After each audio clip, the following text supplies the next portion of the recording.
All right.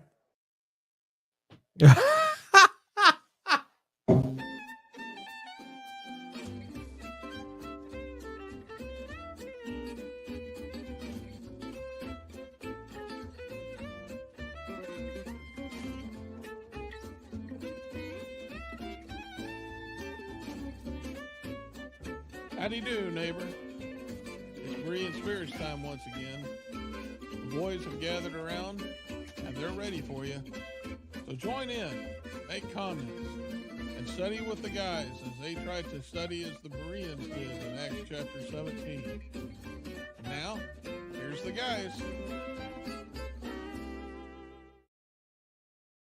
It's that time again for another episode of Berean Spirits. My name is Chris Peltz. I'm the evangelist with the Southside Church of Christ.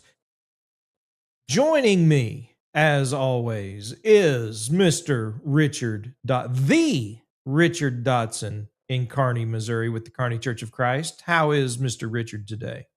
I like that D. That sounds good. The Richard Dodson. Yeah. No, I'm good. I'm really good. Yeah, awesome. We've got Josh Thornhill from the Wichita area over with the West Side, Church of Christ in Wichita. How's Mr. Thornhill today? Good. We're the North Side Church on the south side of the city. Oh man, all these south side, north side, west side, central. We're on the west side. Yeah, which is why we're west side. So. But I'm good. Strong side. Yeah. Good movie. Yeah, right. Yeah. Man, everybody's surviving the storms. Spring has sprung, and it is that time of year for a lot of storms. And man, it was widespread. A lot of tornado activity, severe storms, hail, beating up cars and roofs. But we're here this morning. We've survived, and certainly prayers go out to those who have been affected by these storms. But I think we got a good program for you today, as we are going to be talking about why do bad things happen? Why are we going through difficulty, struggles? And ultimately, we're going to answer the question that a lot of people are asking, or maybe redirect their question a little bit and help gain a better understanding. Because the question generally people ask is, why does God allow these things to happen? Or sometimes even, why is God causing these things to happen? And ultimately, it's easy to blame God. It's easy to, shift blame, to put into account why these things are happening to something or someone that you're not confronting yourself. You are, you don't want to either admit things concerning your own actions, others' actions, or you just really don't understand how things are working and what God is doing. And so you just simply blame God for the things that are going on in the world around you. And so we're going to address that today. And I want to start with 2 Corinthians chapter 4, verse 17. In 2 Corinthians chapter 4, in verse 17, it talks about how the present afflictions, right, the things that are going on right now, they're here first of all for a short period of time. But I think that in conjunction with the book of Romans, as Paul writes, these things, not only are they here just for a short time, but they're not even to be compared to the glory that we will have when it comes to the glory of heaven. But nevertheless, we are going through certain afflictions. There are some that are suffering more than others, by all means. But the question is why? Why are these things happening? And it's kind of a multifaceted answer. And Richard, when you go to this particular subject, this idea of why things are happening, again, a lot of people want to blame God, right? But um, there's really not necessarily a simple answer to this. Well, you know what? I mean, if you want to jump into a swimming pool and the water's cold, you can't be blaming anybody but yourself when you come up screaming because the water's cold. I mean, you're in cold water. And we live in this world, and this world is running down. I mean, everything is they're just things are decaying. Now, that was an order that was set by God when Adam and Eve sinned and they were cast out of the garden. And the Lord had placed certain he things changed. Man had to work by the sweat of his brow, and it wasn't going to be easy. Thorns were going to grow among his crops, meaning that there was going to be difficulties, there was going to be problems, and this was part of the order that the Lord established. And there's I think it has to do with bringing man to salvation, but there is definitely going to be suffering in this world, and Satan has a lot to do with that. But inevitably, man did it to himself, and that's how we got to this point. It's nothing that God did to man; it was man doing it to himself. And of course, the thing that people say, why does God allow it? Why does God allow suffering?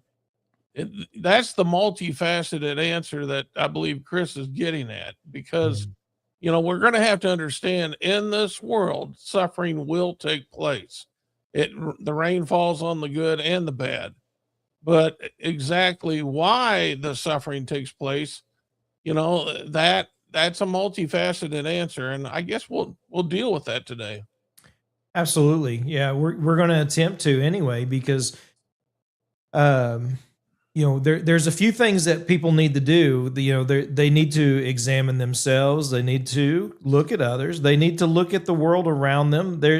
And they need to look at the idea of all kinds of, right, chastening, but sometimes we get so caught up and zeroed in on such a small sliver of the whole picture that we can't see the whole picture, especially with what God is doing as a whole.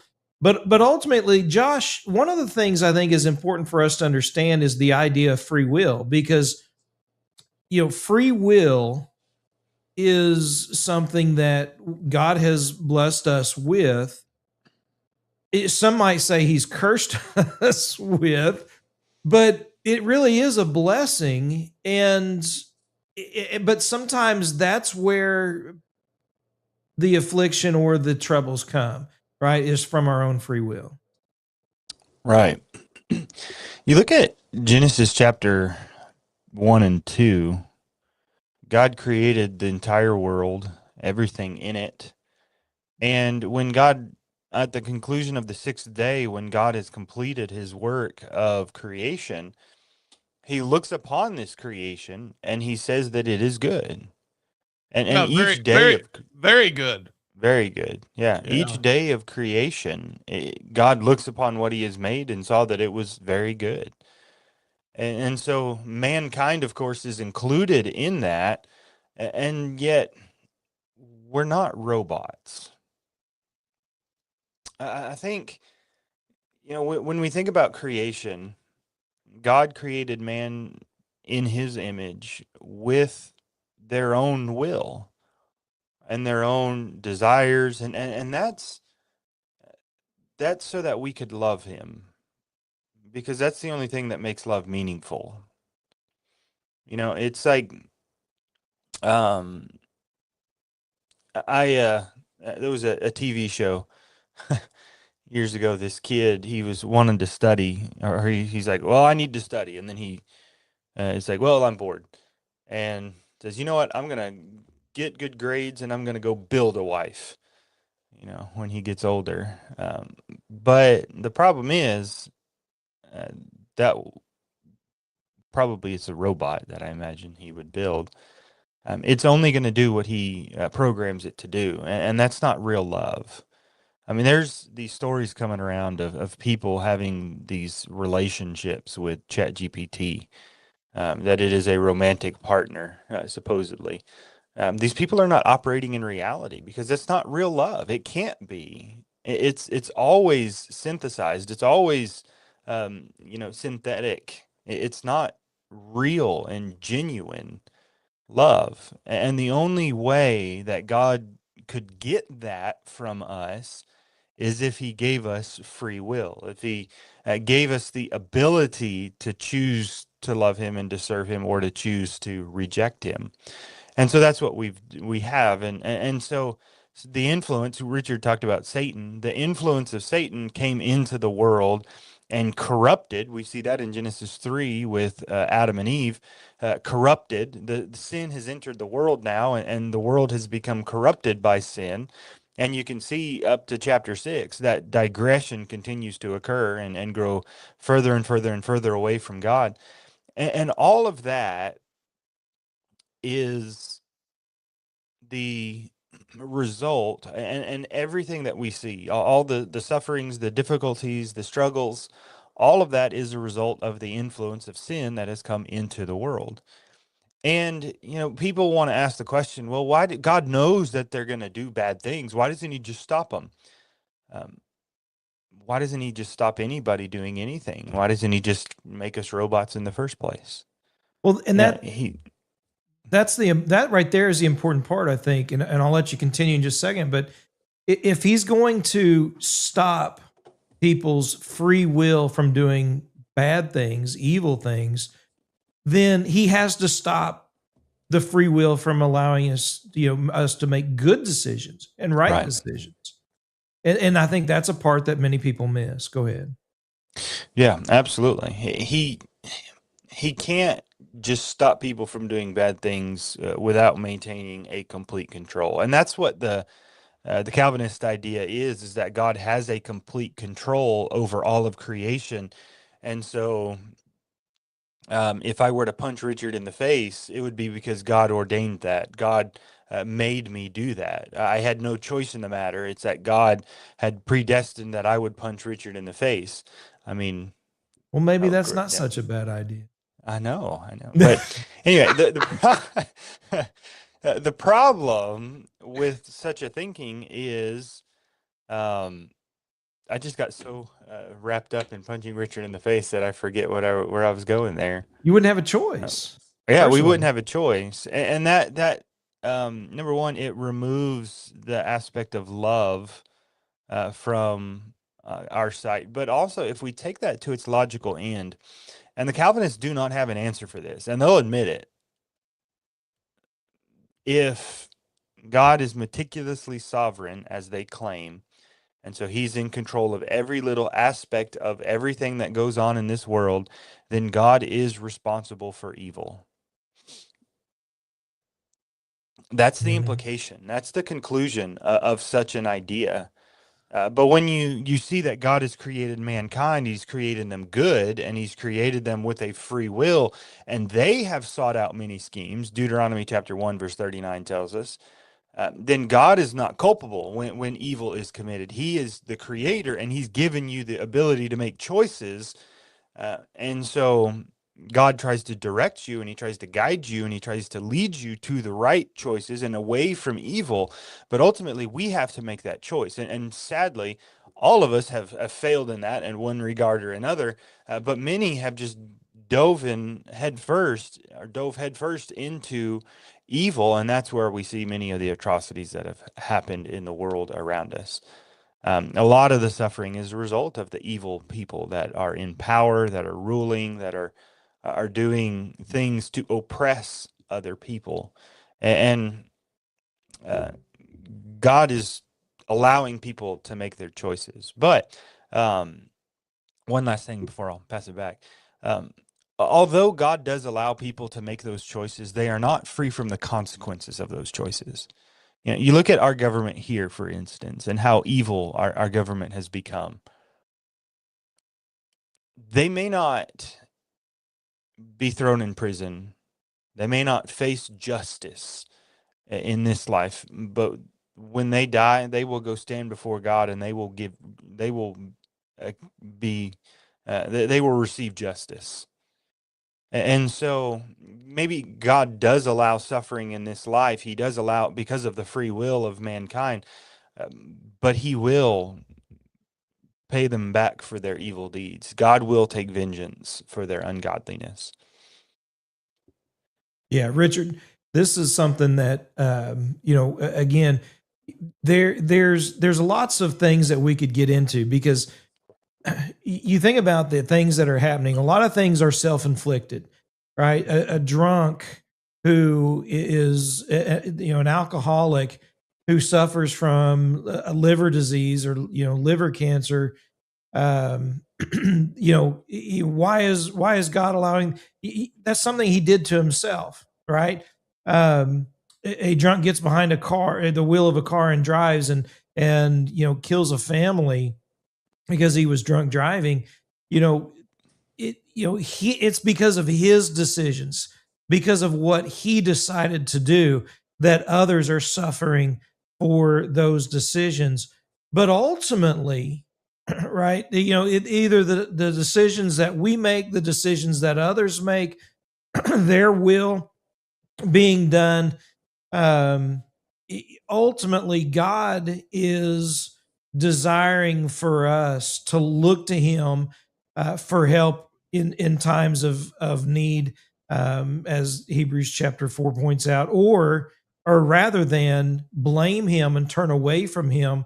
He's wanting us to turn to him, and receive the strength to get through these afflictions.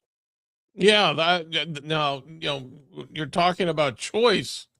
I believe that choice is really brought out in the fact when the Lord, after Adam and Eve sinned, that's when the Lord said, he says in verse 22, the man has become like one of us, knowing good and evil. And so to me, when I look at that, when it says knowing good and evil, and it says now, so he won't reach out and take of the tree of life, eat and then live forever. This life can be summed up by, what do you choose? What did Joshua charge the Israelites after, before he died? He says, choose you this day whom you will serve, and so when we're looking at that, and we look at what Solomon wrote in Ecclesiastes, the whole conclusion of man, fear God and keep his commandments. It's what you choose to do. And it seems like that everything that we see that has been, we're in the swimming pool and the water's cold, and when we did it to ourselves.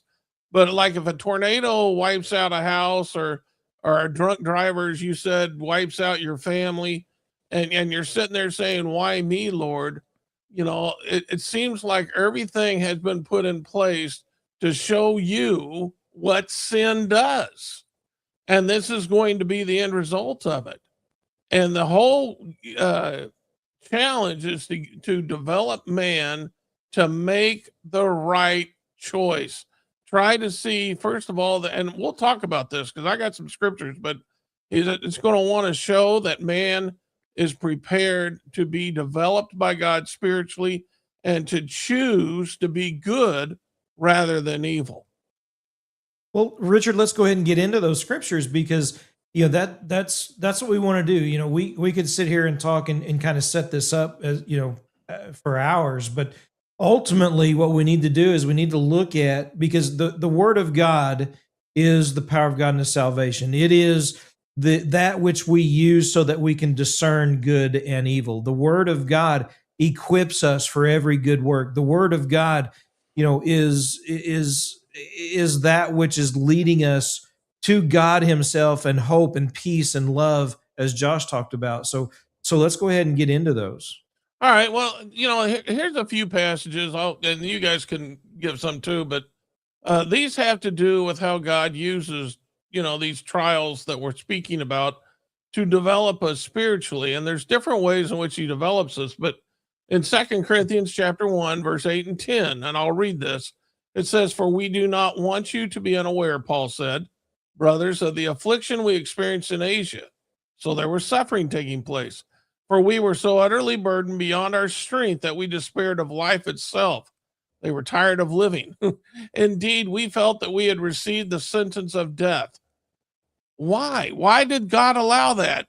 But that was to make us rely not on ourselves, but on God, who raises the dead. He delivered us from such a deadly peril, and he will deliver us. On him again we set our hope. And it goes on. All right, so why did God allow this terrible affliction to come upon them to the point that they despaired of life itself? Why did God allow that suffering? In this particular case, he says it was to make them rely not on themselves, but on God. And, could that be a reason why we see suffering in this world? Why we see things? Isn't that God trying to teach man, hey, don't rely upon yourselves. You need to rely upon me. I think it's a very good possibility. Let's look at another one here in Romans chapter 5, starting in verse 3. Paul says, "Not only that, we rejoice in our sufferings, knowing that suffering produces endurance, and endurance produces character, and character produces hope, and hope does not put us to shame." And then it goes on. But here we can see then that the sufferings in this world produces things. Not only do we learn to rely upon God, but it also teaches us endurance. It teaches us character. It produces hope. These are spiritual attributes that God wants, and he's using the suffering to be able to teach us. Now, one other thing I'll bring up, and I'll turn it back over to you, but this is something that I think a lot of Christians miss. And that is, when their health is afflicted, again, there's the why me, Lord? Why are you making me go through this? Well, Paul had some type of thorn in the flesh, and he went through the same thing. He prayed to the Lord 3 times for the Lord to remove this thorn from him. But the Lord's answer was no. Now, why would the Lord allow him to go through this type of trial?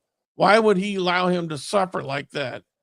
Well, there was a reason individually for Paul, starting in 2 Corinthians 12 and verse 7.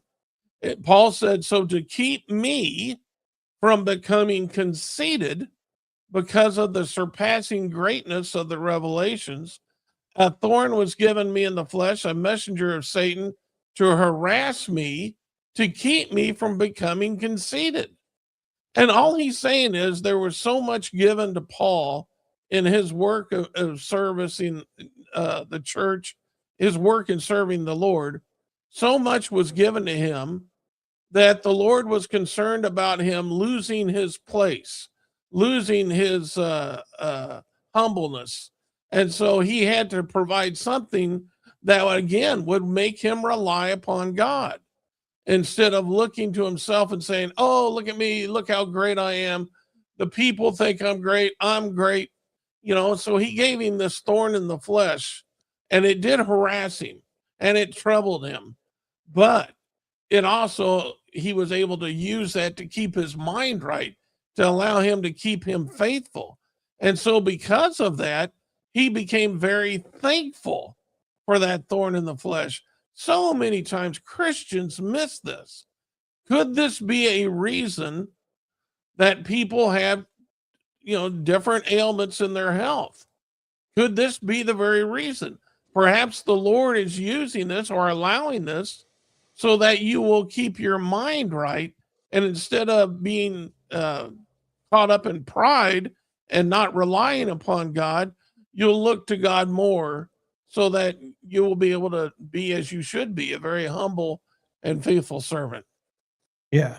He even says in that very same text that, by grace, right? That his grace is sufficient. Not only is his grace sufficient, but God's strength is made known in our weaknesses when we rely upon him. And that is so important for us to understand. You know, I'm reminded of Philippians 1, verse 12, where Paul was in prison in Rome, and he's writing to the Philippians and he's in chains, and he says that these chains has served for the furtherance of the gospel.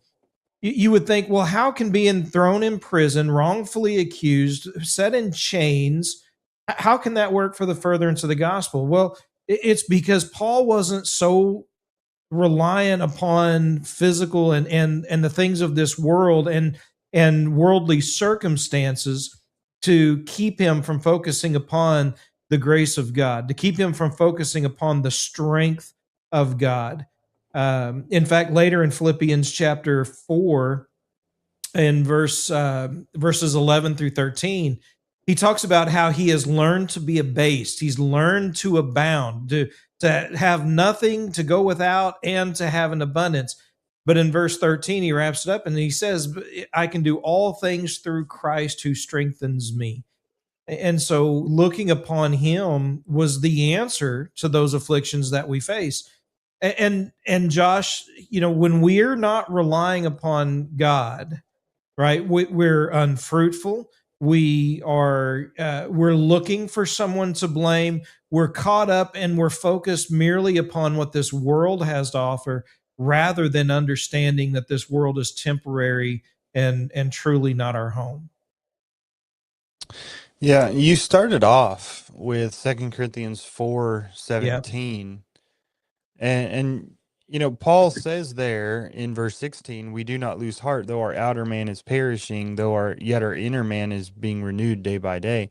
And by the way, just some of that context is they're talking about some of the sufferings that he's enduring as an apostle of Christ, as the apostles are enduring for preaching the gospel. And he says then in verse 17, our momentary light affliction. And I think that's perspective. Yeah. Momentary light affliction. And I would dare say that some of the afflictions they're facing is far worse than what we're facing. Yeah. Our momentary light affliction is working out for us an eternal weight of glory far beyond all comparison.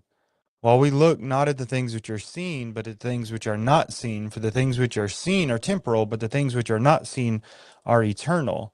And then he's going to move into the 5th chapter, where he's talking about this house being torn down. And when he talks about the house, he's talking about our physical bodies, this earthly dwelling. He's saying it's going to, if it is torn down, we have a building from God, a house not made with hands, eternal in the heavens. And he says the reality is we'd rather be in that dwelling, honestly, because then we'd be in the presence of the Lord. Our desire is to be clothed with our immortal, our heavenly dwelling. And so he says in verse 6, being always of good courage and knowing that while we are at home in the body, we are absent from the Lord. For we walk by faith, not by sight. We are of good courage and prefer rather to be absent from the body to be at home with the Lord. I think part of what Paul's saying there when he says in verse 7, we walk by faith and not by sight, we're willing to continue to preach the gospel knowing that it's going to bring suffering to us because we're looking forward to being clothed with our eternal dwelling. Mm-hmm. And so the point that Paul's making is you can't take that away from us. You can, like Job in the book of Job, you can have everything taken away from us, but you can't take away our hope. You can't take away what God will reward us with after this life is over. That is eternal, and that is our hope. And that's why we lean upon God as we go through these sufferings, because that's really the answer. It's all going to make the sufferings worthwhile. I remember when I was in high school, we were going to out of state to a competition, a band competition. And leading up to it, our band director had decided to have more practices than he usually had. And you know, you're kind of like, oh man, like, we never did this before. But then we went to this out-of-state competition and we won. We got first place in the whole competition. And then you're sitting there thinking, oh, that was worth it. All that extra work that we had to put in, all that hard work, it was worth it. It has come to fruition. All the sufferings that we are enduring in this life will come to fruition and be worth it when we stand in the presence of God for eternity. And so God allows us to deal with these things because we're going to be, we're going to enjoy something far greater. I was reading a book one time and it was asking the question, can you imagine how spoiled we would be if we never faced adversity? I mean, it'd be like Chiefs fans, right? You know, when they were up until this last season, but if we didn't face adversity, we wouldn't appreciate the good.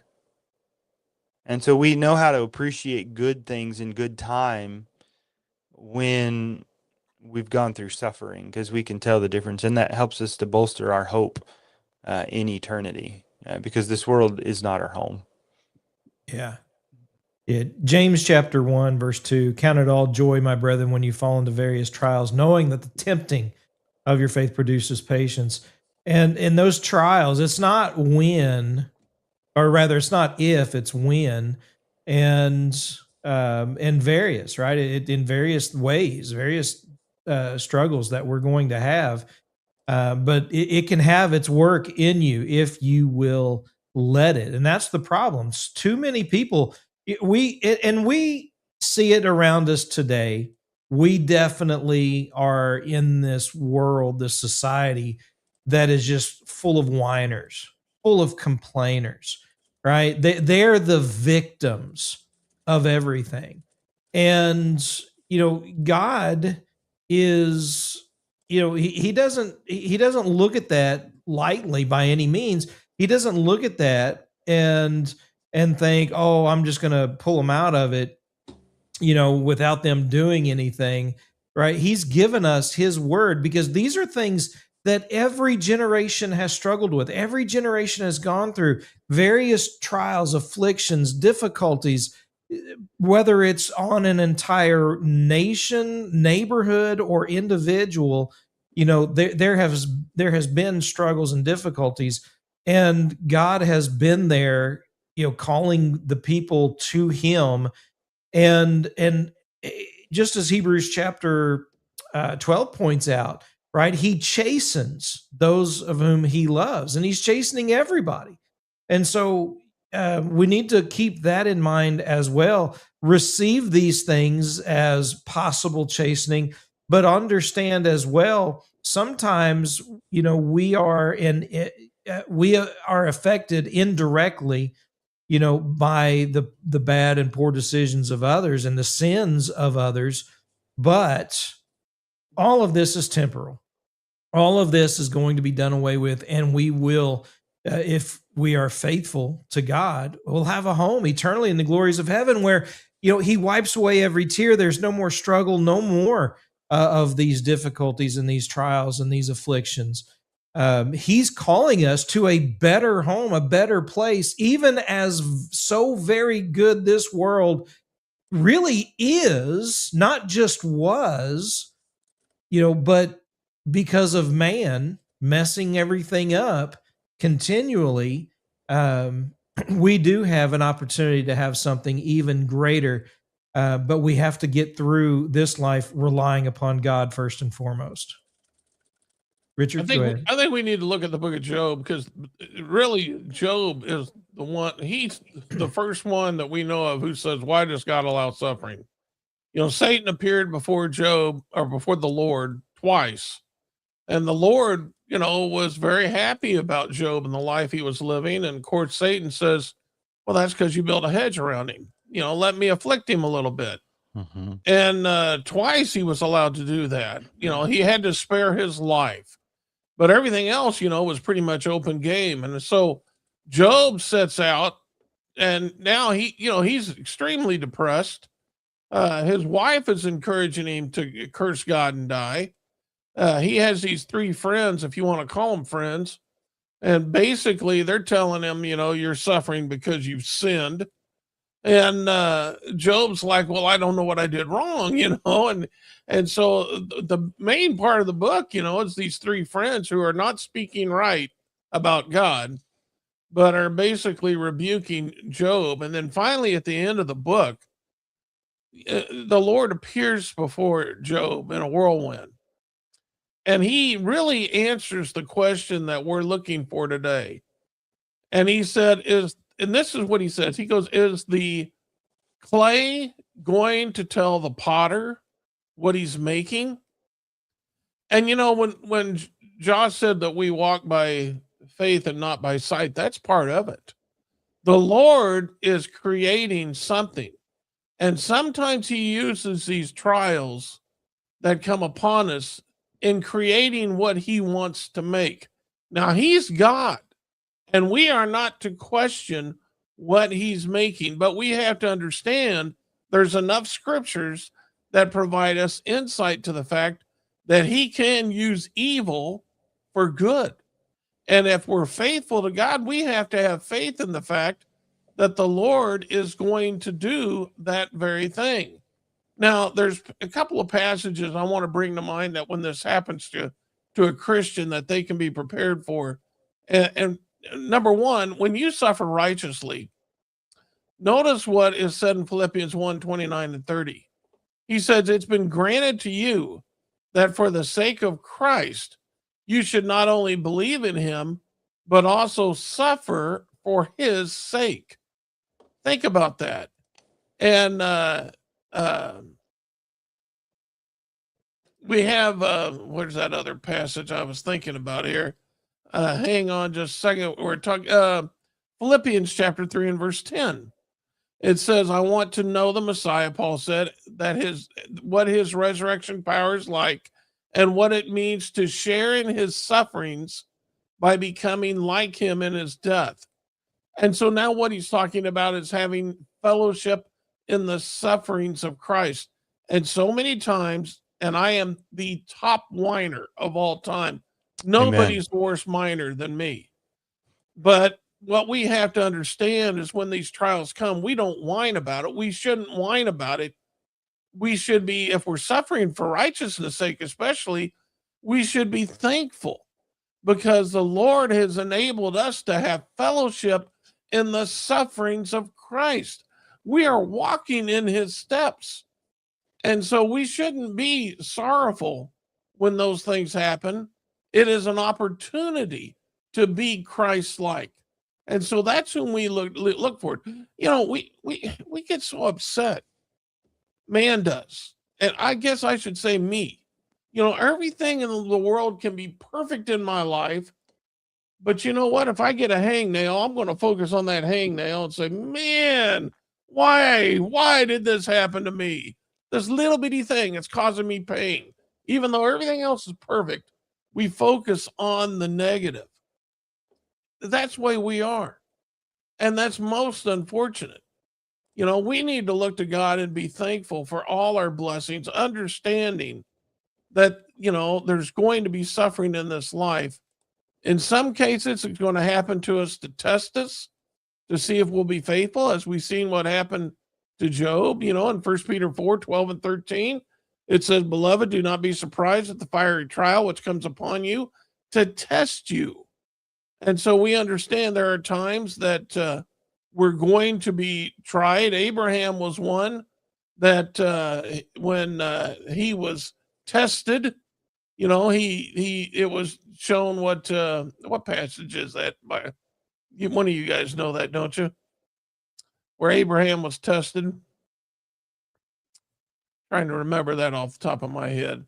Hebrews 11:17. By faith, Abraham, when he was tested, offered up Isaac, when whom he had received you would have thought that was a horrible ordeal that had come upon him to have to offer up Isaac, but he was being tested. And so there are occasions, when we're going to suffer because the Lord's going to see, how are you going to react to this? Are you going to be faithful? Are you going to choose good over evil? And remember, that's the whole essence of life right there. What are you going to choose? You know, I think of Jesus when he was tempted in the wilderness. You know, the devil, he doesn't care. He doesn't come around when things are convenient. He waits when it's very inconvenient. And here, our Lord and Savior, you know, he was 40 days and 40 nights without food. He was tired. He was beat up. And that's when the devil came. And when we are living this life, we have to understand we're going to be tested many times, not when it's convenient, but when we're going through these trials. And the Lord is watching and he is waiting to see what we're going to choose. Are we going to choose that which is good or that which is evil? Because, my friends, that is the essence of life. That's what you're going to be judged on. What did you choose? Amen. It is, and it is definitely, it is a choice. That's something that we need to understand. We have an active role and a part to play. 2 Peter chapter 1, beginning in verse 5, add to your faith knowledge, virtue, to your virtue knowledge, to your knowledge, self-control, to your self-control, patience, to your patience, godliness, to your godliness, brotherly kindness, to your brotherly kindness, add love. Do these things, right? It doesn't say when the circumstances are good. It doesn't say when everything's going right, right? This is something that we need to be doing, working constantly at, in spite of circumstances and situations and struggles and trials and afflictions and difficulties, you know, and rather than focusing upon those things, you know, all that is just trying to take our focus away from God, but focus on him. There is this art, a Japanese art form called kintsugi, and it is where they take a broken piece of pottery and they put it back together with titanium or gold or silver, and accentuates all of those cracks and everything. And what is put back together is more valuable than the piece before it was even broken. And this is God putting us back together, binding us by the blood of Christ, fixing all of those things that were wrong as we rely upon him. And as Jesus said in Matthew chapter 11, come unto me, all who labor and are heavy laden, and I will give you rest. And so, you know, why would he say that if he didn't understand that there are struggles and difficulties? Because he does understand. He does know. He's been through so many things when he was in the flesh. He understands, you know, the things that we go through. And so we should turn to him and we should rely upon him for those things. Josh, you got some last thoughts for us today? Yeah, you mentioned James 2, or I'm sorry, James 1, verse 2 and 3 and 4, where he talks about counting it all joy when you fall into various trials. That's not that we're, oh, yay, I get to suffer. But we ought to ask ourselves, how can I use this to grow? How can I use this to, as Peter says in 1 Peter 1, to be tested by fire, that gold that has been, thrown into the fire to be purified. How can I use this to purify me, to deepen my faith, to strengthen me, to build my hope in God? Just focus on the eternal, and good things will happen. Good results will come from the sufferings that you endure. Yeah, absolutely. Richard, last thoughts? Yeah, I do want to say one thing to Christians who go through suffering. Remember this, and this is important. Jesus made it very clear. In 1 Corinthians chapter 10, Paul, he relays this in verse 13. No temptation has overtaken you that is not common to man, and God is faithful, and he will not let you be tempted beyond what your ability. But with the temptation, he will also provide the way of escape that you may be able to endure it. And one of the best examples that I know of that is when the Lord was leading the Israelites out of Egypt. They could have taken a straight shot by the way of the Philistines, but the Lord said no. He says, I'm not going, in verse 17, Exodus 13, I'm not going by that route, even though that's near. He says, because the people may change their minds when they see war and return to Egypt. In other words, he was afraid that they might choose wrong.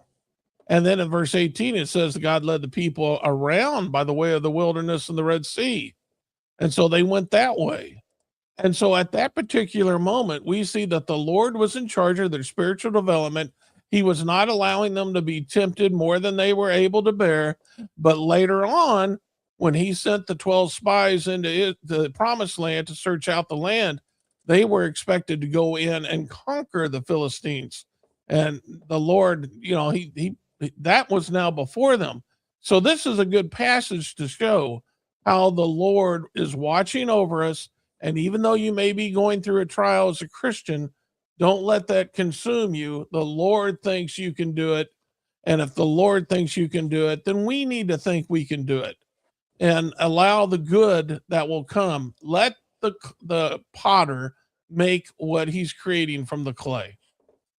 Yeah, but and of course it can only be done if we abide in Him, and His Word abides in us.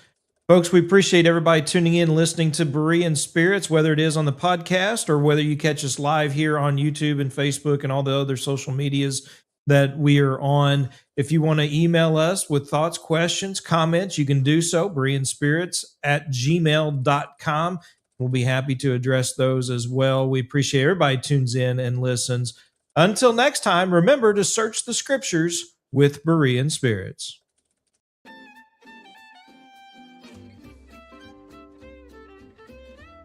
Well, folks, that's all for today. Don't worry. Lord willing, the guys will be back next week for another Bible study on Berean Spirits. Until then, let the guys hear from you. Drop them some email at bereanspirits@gmail.com. They'd love to hear from you. Until next time, let's keep studying that Bible.